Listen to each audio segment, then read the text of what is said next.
They say that on the day of a funeral, you bury the body, but the ghost of the family you thought you had, that gets buried a little later. For me, it happened 1 week after we said goodbye to my mother in a sterile, glass-walled conference room on the 40th floor of a Chicago skyscraper. My brother and sister thought they were walking into that lawyer's office to collect an inheritance. They had no idea they were walking into a courtroom.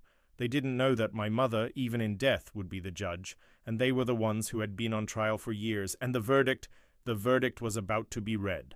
The air in the lobby of Davies and Finch was cold, not just from the November rain that was hammering against the windows, but a deep structural coldness that seeps into your bones. I felt it as I straightened my father's coat. His name is Arthur. At 76, he seemed to have shrunk. My mother's long illness had been like a slow erosion, and the man who was once a mountain of strength, an engineer who built bridges people drove over every day without a second thought, was now frail. His shoulders stooped under the weight of a grief I couldn't even begin to comprehend. I leaned in close, my voice low. "Are you all right, Dad?" He gave a slow, deliberate nod. His eyes, which used to be so sharp and full of life, were now clouded over. They scanned the polished marble floors, the abstract art on the walls, the whole soulless expanse of the place. "Your mother hated these places," he said, his voice raspy, "all glass and no heart." He was right. My mother, Eleanor, was all heart. She was the one who could find the sun on the cloudiest day. She was the one who held our family together, often with nothing more than her sheer force of will and a warm smile. And she would have hated the atmosphere that was waiting for us in that conference room. The moment we walked in, the tension hit me like a physical force. My brother, Richard, was already there. He was 45, and every inch the ruthless real estate mogul he'd become. He was pacing by the window, barking into his phone about square footage and profit margins. Dressed in a suit so sharp it looked like it could cut you, he radiated an aura of pure, uncut ambition. He saw us, snapped, "Just close the deal," into his phone and hung up. "There you are," he said. It wasn't a greeting, it was an accusation. His eyes flicked over our father, not with concern, but with a barely concealed impatience, as if Dad's very presence was an inconvenience holding up the proceedings. "Thought you'd get lost on the way." Across the table sat my sister, Sarah. She was scrolling through her phone, her perfectly manicured fingers swiping across the screen. She was the type of person who looked effortlessly elegant, but I knew the immense effort it took. Her entire life was a performance of status and appearances. She paused her scrolling, but didn't look up. "Michael, honestly," she sighed, and her voice was like delicate, poisoned glass. "Did you let him dress himself? That tie is from the 70s. A fire ignited in my chest. It was a familiar feeling, one I'd had my entire life whenever they spoke about our parents this way. "It was his favorite tie, Sarah," I said, my voice tight. "Mom bought it for him for their anniversary, 1978. She finally looked up from her screen, her expression one of bored annoyance. "Well, Mom's not here to see it, is she?" And that was it. That was them. That was the brother and sister I had. They looked at our father and saw a relic, a burden, a confused old man who was in their way. They didn't see the man who had stayed up all night with Richard when he had pneumonia. They didn't see the father who had paid for Sarah's extravagant wedding without a single complaint. They saw his faded memory, his frail hands, but they were blind to his shattered heart. I saw the husband who had held my mother's hand through every single agonizing moment of her fight with cancer.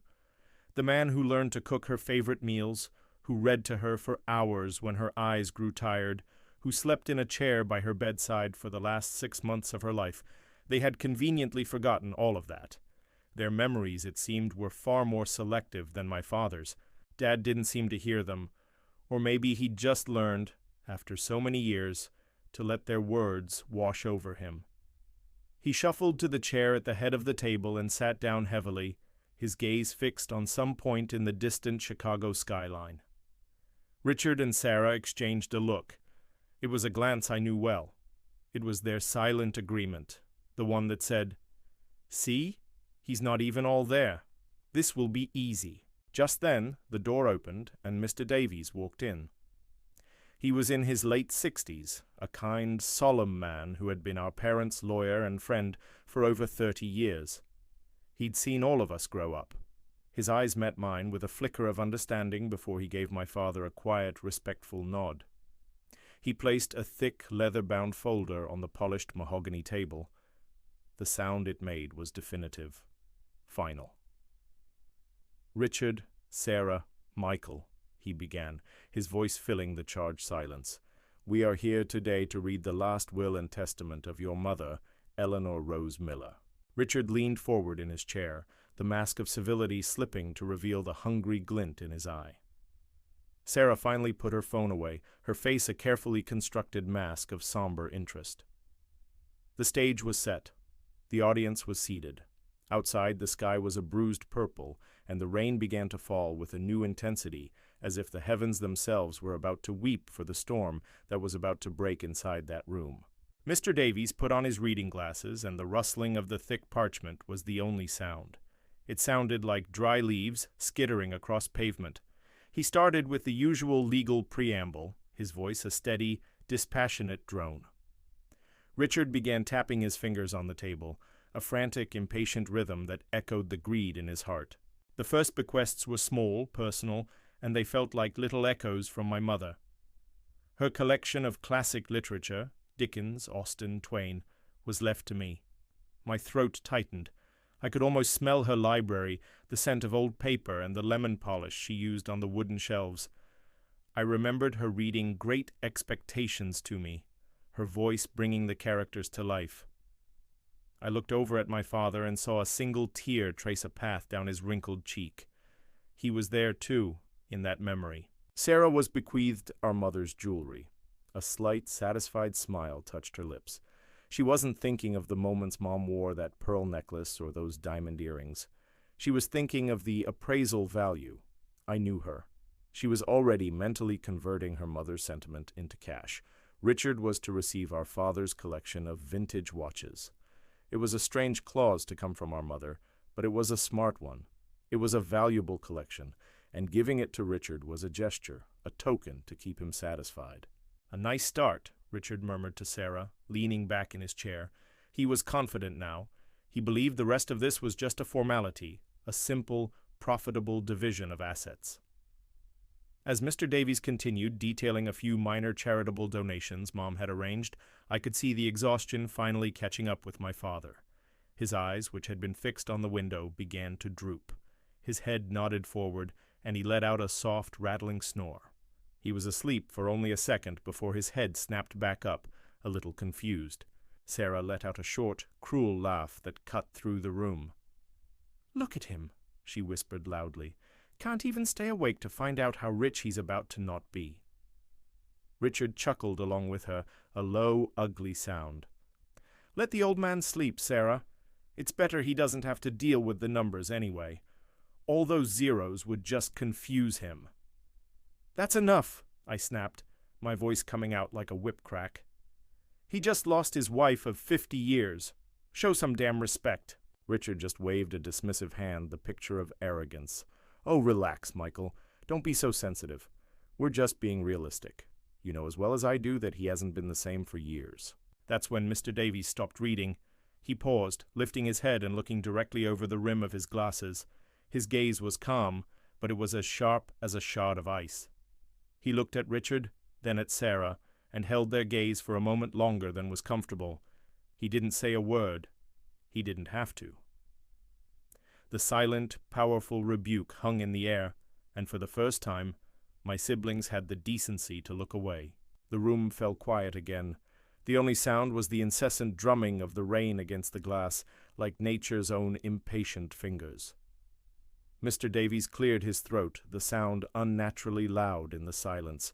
He turned his attention back to the will. "We now move," he announced, his tone shifting, becoming more formal, more grave, "to the disposition of the primary assets of the estate. This includes the family home located in Oak Park, the complete investment portfolio, and all remaining liquid assets." This was it, the main event. Richard sat bolt upright, his whole body humming with anticipation. Sarah's eyes were wide, locked on Mr. Davies. They looked like a pair of predators who had finally cornered their prize, ready to feast.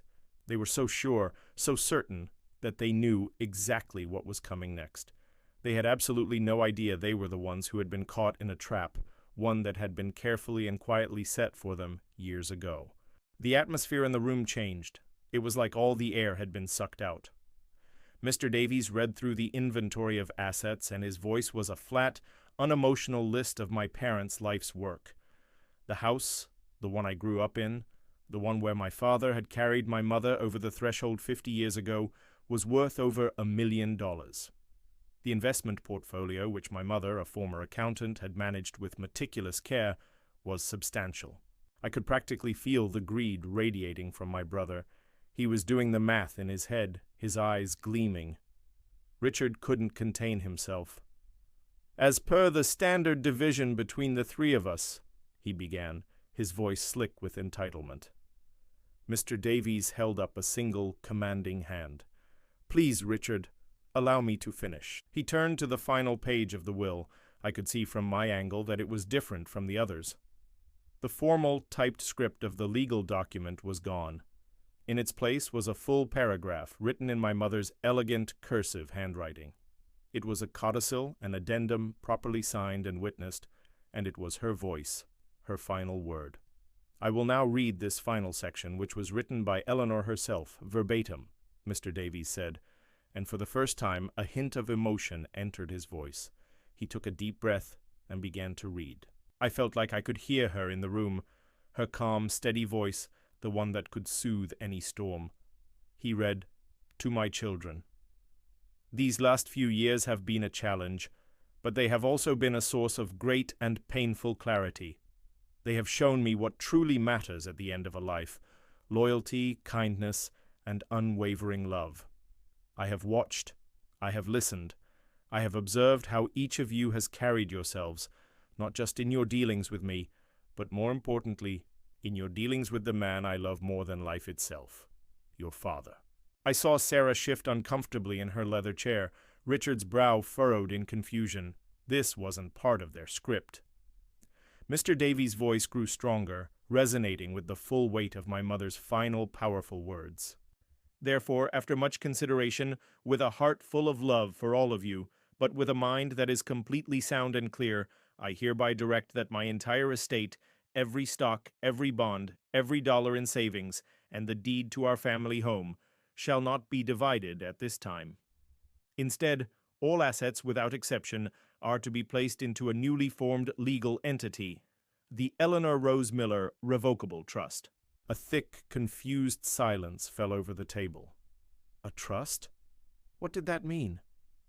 Richard opened his mouth to interrupt, a protest already forming on his lips, but Mr. Davies kept reading, his voice rising with an unstoppable finality. "The sole trustee of this trust, appointed with absolute and indisputable authority to manage, invest, spend, or distribute these assets as he alone sees fit for the remainder of his natural life, is my beloved husband, Arthur Miller." The words dropped into the silence like stones into a deep, still well. Sole trustee, absolute authority, as he alone sees fit. The legal jargon melted away, leaving behind a simple, brutal truth. Sarah's face went pale. The color drained from her cheeks as if a plug had been pulled. "What?" she whispered, the single word a breath of pure disbelief. Richard slammed his open palm on the table. The sound echoed like a gunshot in the quiet room. "What does that mean?" he roared, his voice cracking. "In English, Davies! What the hell does that mean?" Mr. Davies calmly took off his reading glasses and set them down on the table. He looked at Richard, his expression unreadable. "It means, Richard," he said, his voice level and clear, "that your father inherits everything. He has complete and total control. Any inheritance you or your siblings may receive in the future will be entirely at his discretion, to be determined by him and him alone." The laughter was gone. The smirks were gone. The arrogance had evaporated. All that was left in its place was a gaping void of shock and horror, and in that moment 3 pairs of eyes, Richard's, Sarah's, and mine, all turned to the head of the table, to the frail old man they had laughed at, the man they had dismissed, the man who now held their entire world in the palm of his hands. For a long, stretched-out moment, nobody moved, nobody breathed. The only sound was the storm outside, which seemed to answer the storm inside with a loud clap of thunder that rattled the 40th floor windows. It was Richard, of course, who broke the spell. His face was a mask of crimson fury, his disbelief curdling into rage. "This is insane!" he yelled. He stood up so fast that his expensive chair scraped loudly against the floor, a sound as ugly as his words. "He manipulated her. He must have. The man is senile. He can't manage a checkbook, let alone an estate this size. We'll contest this. This is not going to stand." Sarah, finding her voice, quickly joined his chorus of outrage. Her shock was now turning into a desperate, whining panic. "He's right. Mom wasn't in her right mind when she wrote this. It's obvious. Michael, you have to see this. This is crazy. He probably doesn't even understand what just happened." But she was wrong. He did. Because amidst their frantic, ugly accusations, my father, Arthur, did something he hadn't done all morning. He slowly lifted his head, and the cloudy, grief-stricken look that had veiled his eyes was gone. In its place was a sharp, piercing clarity. It was a look I hadn't seen in years, a look from back when he was the man who built bridges, the man who could solve any problem with quiet, unshakable confidence. He didn't raise his voice.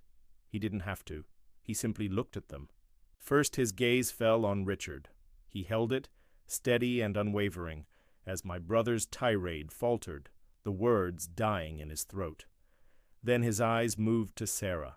He looked at her, and her panicked excuses dissolved into a pathetic, choked silence. His silence was his answer.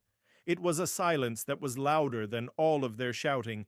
It held the memory of every missed phone call, every forgotten birthday, every time they were too busy to visit, every dismissive comment, every cruel joke. It was the silence of a man who had borne their casual cruelty and their selfish neglect with a quiet dignity they had mistaken for weakness. They finally saw their father, and in his eyes, I think they finally saw themselves. Mr. Davies cleared his throat, bringing the moment to a close.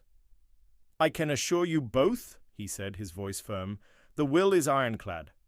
Eleanor had 2 separate physicians attest to her soundness of mind on the day she signed this codicil. Any legal challenge would be fruitless, and I assure you, extremely costly." The fight drained out of them, replaced by a sullen, bitter defeat. I stood up and walked over to my father's side, placing a hand on his shoulder. It felt stronger now, firmer. "Let's go, Dad," I said softly. He gave a single, firm nod. I helped him to his feet, and we walked towards the door. Richard made one last, desperate attempt, his tone shifting from rage to a slimy, false concern. "Michael, wait, we can talk about this. The 3 of us. We can figure something out, with Dad." I didn't even turn around. I just shook my head and pulled the heavy door closed behind us, leaving them there, stranded in the ruins of their own greed. The elevator ride down was silent. As we stepped out onto the street, I noticed the rain had finally stopped. A pale, watery sunlight was breaking through the heavy gray clouds, making the wet pavement shine. We drove in a comfortable silence for a while, the city skyline passing us by. I kept glancing over at my father. He looked different, lighter. The crushing weight that had been on his shoulders seemed to have lifted. He was no longer just a grieving widower. He was a man with a purpose. Finally, I had to ask. "Are you okay, Dad?" He was quiet for a long moment, watching the world go by. Then he turned to me, and for the first time since Mom had died, a small, genuine smile touched his lips. It was a sad smile, tinged with the memory of his loss, but it was a smile of strength. "Your mother," he said, his voice soft but as solid as bedrock, "was a very, very smart woman." He paused, looking back out the window. "She didn't do this to punish them, Michael. She did it to give them one last chance to remember what our family was supposed to be about." He turned back to me, his eyes clear and resolved. "Now, it's my turn to teach the lesson." In that moment, he was no longer the frail old man my siblings had laughed at. He was a king, quietly sitting on his throne, holding the keys to their future in the palm of his hand. And as we drove home, into the first rays of sunlight we'd seen all day, I knew that a long-overdue reckoning was finally about to begin. And I wondered, what would you do if you were him? Would you choose justice, or would you choose forgiveness? I guess we were about to find out.